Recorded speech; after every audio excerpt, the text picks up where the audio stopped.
A principios del 2020 pude explorar Israel. Estoy sentado literalmente en el lugar donde tocaron los pies de Jesús.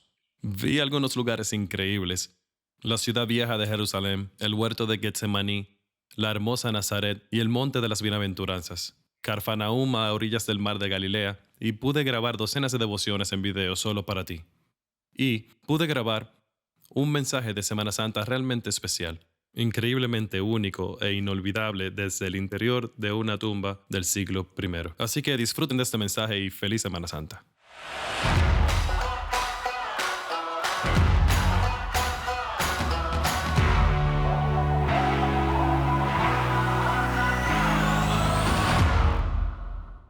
Entré al país en anticipación de una gran gira con unas 85 personas. Pero llegué al país justo antes de que todo fuera cerrado debido al coronavirus. Como resultado, estuve en Israel sin mi grupo, y muchos otros grupos habían tomado la misma decisión. Los vuelos que llegaban se cancelaron. Las excursiones se cerraron o se retrasaron. Normalmente los estacionamientos que se habrían llenado con un autobús turístico tras otro estaban vacíos. Y eso significó que pude ver un Israel como mucha gente nunca verá. Ahora bien, como Jesús es un asunto muy importante, a mucha gente les gusta ver los lugares donde nació Jesús, donde vivió, donde hizo milagros, donde murió y donde resucitó, pero sin todos esos turistas a veces éramos solo nosotros. En un punto estábamos en la orilla del mar de Galilea y estábamos allí observando el sitio de excavación de la sinagoga de Magdala, de donde era María Magdalena. Y estaba mirando esta antigua iglesia donde Jesús casi seguramente predicó. Y solo estaba meditando sobre el hecho de que Jesús, el Hijo de Dios, se presenta en iglesias pequeñas. Y como Jesús se presenta y ama a la gente más caótica y arruinada. Esperando a que el autobús de la gira apareciera y, ya sabes, interrumpieron mi meditación, pero nunca lo hizo. Solo tuve una hora para pensar. Bajamos del mar de Galilea a Jerusalén y fuimos a la iglesia del Santo Sepulcro, que es el lugar de mayor tradición donde Jesús murió, fue enterrado y luego se levantó de entre los muertos. Y llegamos allí justo cuando el sol se estaba poniendo y normalmente esperas en una fila y tienes este breve momento para pensar en la muerte y resurrección de Jesús, pero no esa noche. Y solo en caso de que eso no fuera suficiente para llenar mi corazón, luego llegamos a la tumba del jardín. Es el material que estoy a punto de mostrarte en este episodio. De algún modo, y aún parece un milagro, no estaba repleto de turistas, solo unos pocos empleados y nosotros. Poder pensar en la muerte y resurrección de Jesús, en lo que significa para nuestras vidas hoy, en por qué no tenemos que temer al cáncer, ni a la enfermedad, ni a la muerte, por lo que pudo haber pasado, en ese mismo lugar fue tan demencial que no creo que vuelva a suceder aunque vaya a Israel todos los años hasta que me muera, pero sucedió ese día. Ahora, no estoy tratando de ponerte celoso, ¿de acuerdo? No estoy compartiendo todas estas cosas para decir, mira qué bien la pasé en Israel y tú no estabas. Estoy tratando de compartir esto contigo porque mi experiencia allí tiene mucho en común con tu Semana Santa de este año. Debido al coronavirus, muchos de nosotros no estamos teniendo una gran Semana Santa. Y honestamente, esto apesta. Pero por eso es que quiero recordarles hoy lo que experimenté en un Israel bastante vacío, que la historia original de la Semana Santa no se trataba de cientos o miles de personas. No se trataba de himnos, ni almuerzo, desayuno o comunión. La Semana Santa original, la primera, Semana Santa anual que cambió el mundo para siempre, no sucedió con toneladas de personas. Solo sucedió con uno o dos, y Jesús. Sé que aún estamos en medio de esto. Sé que todos nosotros desearíamos poder apretar un botón y terminarlo y volver a la Semana Santa normal como debería de serlo, pero ¿qué hay de la Semana Santa original? Donde solo Jesús era suficiente. Así que este año puede que vayas a la iglesia con un puñado de personas. Puede que haya dispersas por el santuario solo un par de sillas. O puede que estés más seguro en casa sentado en el sofá. Puede que seas solo tú, tu pareja y unos cuantos niños. Pero eso es exactamente lo que era la Semana Santa original. Así que siéntate, relájate y disfruta. No, tacha eso. Siéntate en el borde de tu sofá. Ponte de pie. Levanta la mirada porque ahí en una habitación, aunque solo seas tú, está el Jesús que no está muerto. Ha resucitado. Y por eso cantamos hoy en esta Semana Santa, aleluya y amén. Vaya, nosotros estamos aquí. Estoy de pie en Jerusalén en una hermosa mañana frente al lugar donde muchos cristianos creen que el propio Jesús resucitó de entre los muertos. En unas horas, toneladas de turistas van a llenar este lugar. Van a hacer fila y a esperar para ver la tumba y tomar sus fotos, pero nosotros, de algún modo, llegamos temprano. No hay nadie más que nosotros y es simplemente una locura. Podemos pensar en el lugar donde Jesús murió, donde fue enterrado y donde venció a la muerte por mí y por ti. Tenemos unos minutos para hacer una pausa y reflexionar. No tenemos que hacer fila ni sentirnos apurados. Hoy meditamos sobre el fin de semana más importante de la historia de la humanidad y me alegro mucho de que estés aquí conmigo. Ahora, debo ser honesto contigo. Si alguna vez vinieras a Jerusalén o simplemente lo buscaras en Google, te darías cuenta de que hay dos lugares diferentes en los que no se sabe muy bien dónde ocurrió todo. A solo unos cientos de metros de aquí se encuentra la iglesia del Santo Sepulcro. Y es el lugar más tradicional donde Jesús murió. Fue enterrado y resucitó. En mi opinión, ese es probablemente el lugar donde ocurrió. Pero hay evidencia de que también podría haber ocurrido aquí.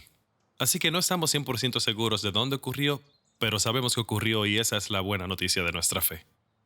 Pero puedo decirte por qué espero y deseo que este fuera el lugar. Porque aquí puedes imaginarlo.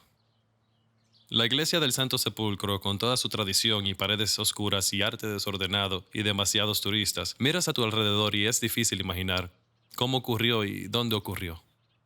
Pero cuando vienes aquí a la tumba del jardín, en especial cuando no hay nadie, cuando ves los árboles, las flores que estallan, oyes el canto de los pájaros, casi puedes sentirlo. Te sientes como María caminando hacia la tumba en esa primera mañana de Semana Santa. Te sientes como Pedro y Juan que corren hacia la tumba y se asoman adentro. Cuando estás aquí, puedes imaginar exactamente cómo sucedió. Así que hagamos eso hoy.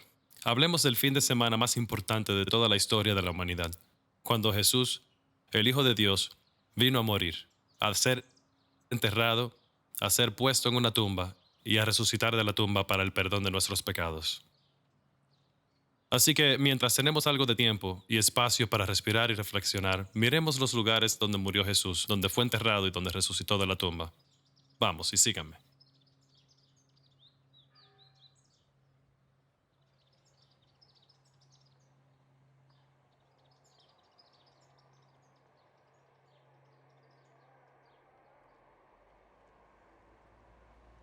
Ese es el Gólgota, el lugar donde muchos creen que Jesús fue crucificado y murió por nosotros. Y hoy tal vez lo puedas ver, es una estación de autobuses. Es ruidosa y no muy bonita. Si oyes los autobuses en marcha es porque eso es lo que es. Pero hace 2000 años, esta podría haber sido la colina rocosa donde Jesús dio su vida por nosotros. A finales de los años 1800, un oficial británico llamado Charles Gordon estaba explorando esta zona y notó algo peculiar en las rocas detrás de mí. Dos cuencas oculares oscuras. ¿Puedes verlas? Es un poco difícil de ver ahora que la erosión ha desgastado la roca, pero vio lo que parecía una calavera. Y pensó en ese versículo de los evangelios donde dice lo llevaron al Gólgota, que significa el lugar de la calavera, y lo crucificaron. ¿Te imaginas a Jesús allá arriba? Se plantea la pregunta, ¿por qué razón podría Jesús estar allí? ¿Por qué Jesús estaría en una cruz? Ahora, los criminales a ambos lados de él, eso podría tener sentido. Pero Jesús, el Rey de Reyes, Jesús, el que nunca pecó contra nadie, Jesús, el Hijo de Dios, está en una cruz. ¿Por qué sería eso? En realidad, vi una de las respuestas a esa pregunta en este mismo lugar hace unos 10 años. Estuve de pie aquí hace una década en mi primer viaje a Israel y abajo en la moderna estación de autobuses vi una pelea. y fue perturbador. Escuché a estos jóvenes gritándose entre sí y de repente una manada de ellos vino, 50, tal vez 75, gritando, puños levantados, voces levantadas. Fue perturbador solo ver, contuve la respiración. Y me recordaron que ese tipo de cosas es por lo que Jesús estaba allí. Porque en esos momentos emocionales los humanos hacemos cosas muy feas. Podemos enfadarnos cuando nos sentimos amenazados.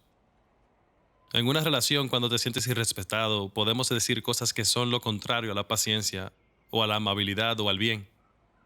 Incluso podríamos hacer votos para amar y respetar a las personas pase lo que pase y luego los rompemos cuando la emoción nos supera. Cuando nos sentimos amenazados en el trabajo y respetados en la corte, pasan cosas y es perturbador. Me sentí perturbado viendo ese pecado y imagina lo perturbado que se siente Dios cuando ve nuestro pecado. Pero para eso estaba Jesús. No quería que Dios nos mirara con disgusto. No quería que Dios contuviera la respiración y apartara su rostro de los pecadores como tú y como yo. Y por eso Jesús contuvo todo su poder como Hijo de Dios y acabó allí en una cruz. El apóstol Pedro lo expresó así: Jesús mismo llevó nuestros pecados en su cuerpo, en la cruz. Resucitó de la tumba. Toda la fealdad, todo lo que se ha estropeado, todo lo que lamentamos, todo lo que hemos olvidado, Él lo llevó a la cruz y así Dios no lo recordaría más. Sí, el Hijo de Dios estuvo en la cruz, pero tal vez hayas oído la historia. No se quedó allí. Fue enterrado y poco después resucitó de la tumba. Así que déjame mostrarte dónde ocurrió.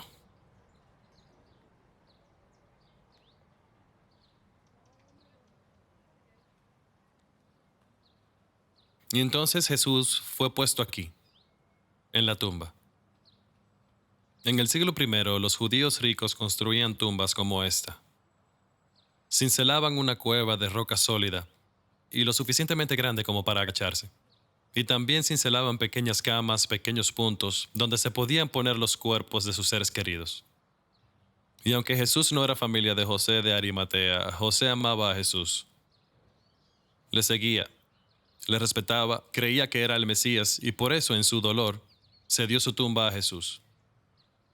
Es un recordatorio de esa famosa profecía de Isaías 53, la que dice: pero Él fue herido por nuestras transgresiones y por sus heridas hemos sido sanados.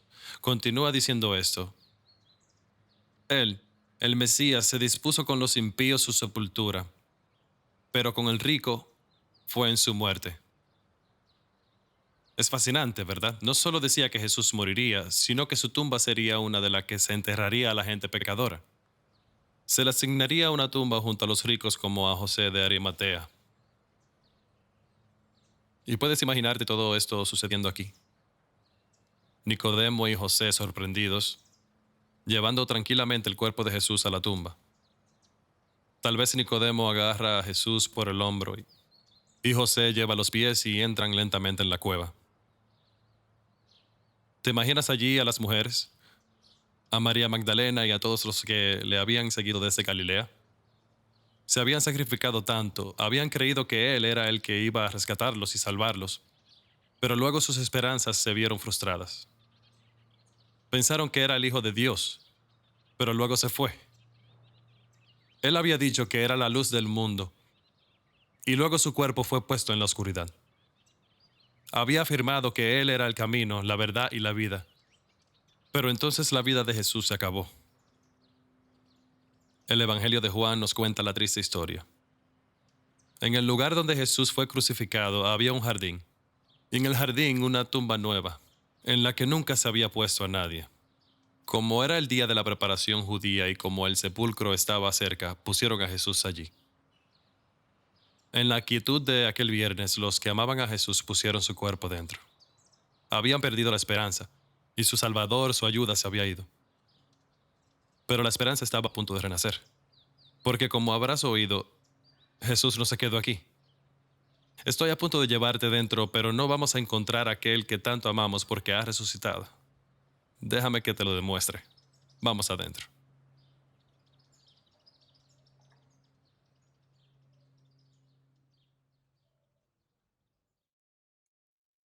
y pusieron a Jesús aquí. Si mi voz suena como un eco es porque estamos dentro de una tumba. Y ese es el lugar donde podrían haber puesto el cuerpo de nuestro Salvador. Puedes ver la piedra cincelada. En realidad hay algo muy interesante acerca de esa tumba. Es que justo al final hay un pequeño corte extra, que parece haber sido tallado. Algunas personas especulan que José de Arimatea era muy alto y Jesús era un poco más alto, por lo que José construyó la tumba para sí mismo, pero luego su Salvador necesitaba más espacio y lo cinceló para poner el cuerpo allí. Pero eso no es lo más interesante de este lugar. Lo más interesante es que, citando a un ángel, Él no está aquí.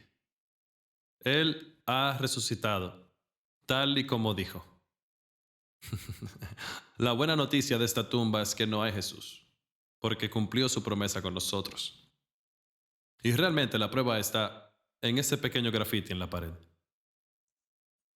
La cruz de allí proviene del siglo V o VI, donde los cristianos que llegaron a esta tumba esbozaron ese símbolo clásico y pusieron un par de letras griegas en esa cruz. Encima del travesaño están las letras que representaban a Jesucristo, y debajo del travesaño están las letras griegas alfa y omega. ¿Sabes lo que significan estas letras? El alfa y el omega son como la A y la Z del alfabeto griego, el principio y el fin. En el Apocalipsis Jesús dice, yo soy el alfa y el omega, el principio y el fin. Estuve muerto, pero ahora estoy vivo. Es una forma elegante de decir que Dios es eterno. Digo, Jesús no vino como el alfa y luego murió y fue enterrado como el beta, o el gamma, o el lambda, o el kappa. No, Él es el alfa y el omega. Siempre está aquí, siempre está con nosotros, nunca nos dejará ni nos abandonará. Su amor, su misericordia, su compasión, su perdón y la salvación de lo infalible nunca van a terminar en ti. Y no puedo esperar para decirte lo que eso significa. Así que salgamos de nuevo a la luz y déjame explicarte el significado de ese glorioso mensaje de Semana Santa.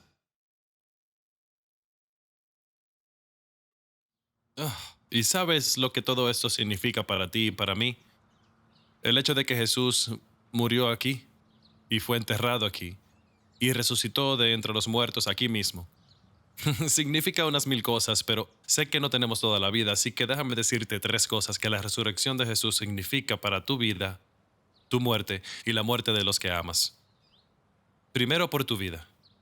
Porque Jesús murió por ti y luego resucitó por ti, lo que significa que nunca jamás estarás solo. Que siempre tendrás a alguien contigo y no a cualquier persona, sino a la persona que tu corazón fue creado para anhelar. Sé que en esta vida siempre deseamos que las personas que más nos importan estén con nosotros y que nos traten bien, pero eso no siempre ocurre, ¿verdad? He estado en Israel durante los últimos días y ha sido muy bueno, pero han habido momentos en los que he hecho mucho de menos a mi mujer y a mis hijos. Y también has experimentado eso mismo, esos momentos de soledad o de pena, especialmente si eres viudo o has pasado por un divorcio, o tu mejor amigo del trabajo ha conseguido un nuevo trabajo, o tu mejor amigo del colegio ha tomado un trabajo con su madre y su padre en la otra punta del país. Pero como Jesús está vivo, nos hace esta promesa, Mateo 28. Y tengan por seguro esto, que estoy con ustedes siempre y hasta el fin de los tiempos. Porque Jesús está vivo, puede estar con nosotros siempre.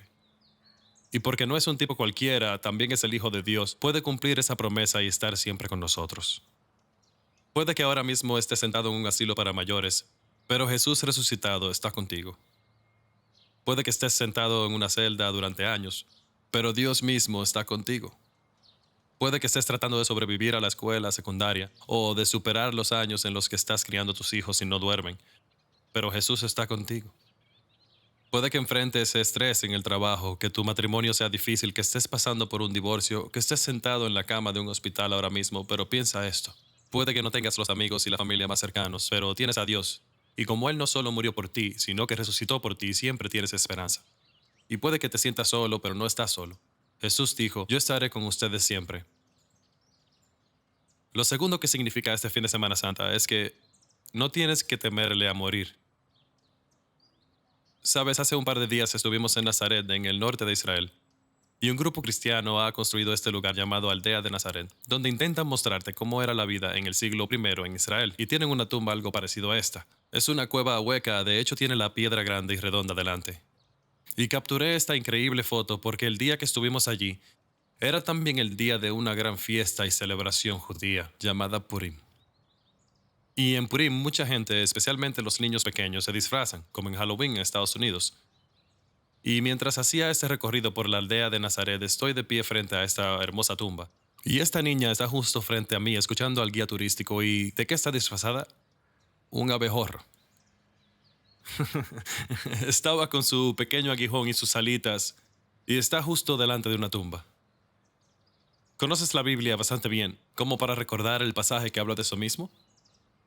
Primera de Corintios 15 es a veces llamado el gran capítulo de la resurrección de la Biblia. Y esto es lo que el apóstol Pablo escribe. La muerte es devorada en victoria. Oh muerte, ¿dónde está tu victoria? Oh muerte, ¿dónde está tu aguijón? El pecado es el aguijón de la muerte y el poder del pecado es la ley. Pero gracias a Dios, Él nos da la victoria por medio de nuestro Señor Jesucristo. ¿Sabes lo que dice Pablo? La muerte aguijoneó a Jesús. La condenación eterna lo llevó a la cruz. Pero cuando venció la condenación, cuando dejó la tumba vacía, la muerte no pudo aguijonearnos más. Por eso Jesús dijo, yo soy la resurrección y la vida, y el que cree en mí vivirá, aunque muera. Y eso significa que no hay que temer, que no hay que preguntarse qué hay al otro lado. Al otro lado de la muerte está Jesús, porque ha resucitado. Ahora, puede ser duro. Tu muerte próxima puede ser incierta. Puede ser dentro de años, puede ser dentro de días, pero escucha, no tienes que tener miedo. Sigues a Jesús, quien demostró que la muerte no es demasiado para él. Permaneció en esta tumba durante unos días y luego salió con vida y luz. Y si crees en él, tú también puedes tener vida y luz. Así que cuando todos tienen miedo por lo último que dijo el médico, la cirugía podría no funcionar, le hablas de Jesús. Les dices que alabas a un Salvador que no está aquí en la tumba. Él conquistó la muerte y lo hizo por ti. Gracias a Dios tenemos la victoria por medio de nuestro Señor Jesucristo. Y lo último que nos enseña la resurrección, al menos lo último que voy a compartir con ustedes, es sobre la muerte de los que amamos. Hay muchas dificultades por las que pasamos en la vida. Hay incertidumbres, preocupaciones, nuestros hijos, muerte y la locura del trabajo. Pero una de las cosas más duras por las que pasamos es la muerte de aquellos a los que queremos profundamente. ¿Sabes lo que hizo el apóstol Pablo en su carta a los tesalonicenses? Les recordó que nosotros también creemos en el Jesús que murió y resucitó, por las personas que amamos. Escucha estas palabras en Primera de Tesalonicenses 4. Hermanos y hermanas, no queremos que se entristezcan como el resto de los que no tienen esperanza. Pues ya que creemos que Jesús murió y resucitó, podemos afligirnos. Puedes extrañar a tu marido, a tu mujer, a tu hijo, a tu amigo, pero no tenemos que afligirnos como el mundo que no tiene esperanza. ¿Por qué? Pablo dice, porque creemos en esto. Creemos en una cruz ensangrentada y en una tumba vacía. Eso significa que podemos llorar con esperanza, extrañarlos con esperanza. Mi definición de esperanza es un futuro seguro. Va a suceder. Está en camino, no es un signo de interrogación, va a suceder por completo, es seguro. Y porque Jesús vino de entre los muertos, seguro que vamos a verlos de nuevo. Veremos su rostro. Observaremos su rostro mientras miran al rostro de Dios y sentiremos algo que nunca antes hemos sentido. Así que la muerte no va a ganar. Pero esa es la lucha de esta vida. Sabemos que Jesús está con nosotros. Ya sea por la muerte que se avecina, sabemos que el aguijón de la muerte se ha ido por causa de la tumba vacía. Si vamos al entierro de un ser querido, podemos afligirnos y llorar, lamentar y estar tristes. Pero al final también podemos alegrarnos y estar contentos, porque la muerte ha perdido su aguijón y Jesús nos ha dado la victoria. En serio, todavía no puedo creer que esté aquí. Pero aún mejor que esto es que estás ahí, con Dios, y eso nunca terminará. Mi viaje a Israel casi termina y pronto iré en un largo viaje en avión. una corta noche de sueño. Este increíble momento terminará, pero gracias a Jesús no lo hará. Tienes una vida que nunca termina con Él. Hermanos y hermanas, feliz Semana Santa. Ha resucitado. Ya no está aquí, tal como dijo. Y por eso Dios está siempre aquí con nosotros. Amén. Oremos. Querido Jesús, te hablamos porque no estás muerto. Ya no lo estás vivo.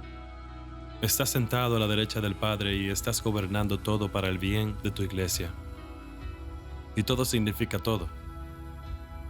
Todas las cosas inesperadas del año pasado, la pandemia, todo lo que ha sucedido no está fuera de tu control porque tú eres el Rey resucitado y tú eres el Señor de señores. Y por eso nos negamos a tener miedo. Nos negamos a estar ansiosos, nos negamos a estar preocupados porque tú eres Dios, tú eres bueno y tú estás vivo. Llévate el miedo mientras te celebramos hoy. Te lo pedimos, Jesús, en tu nombre. Amén. Puedes ver muchas más de las devociones que grabé en Israel visitando nuestra página web timeofgrace.org/Israel. Gracias por vernos y que Dios te bendiga.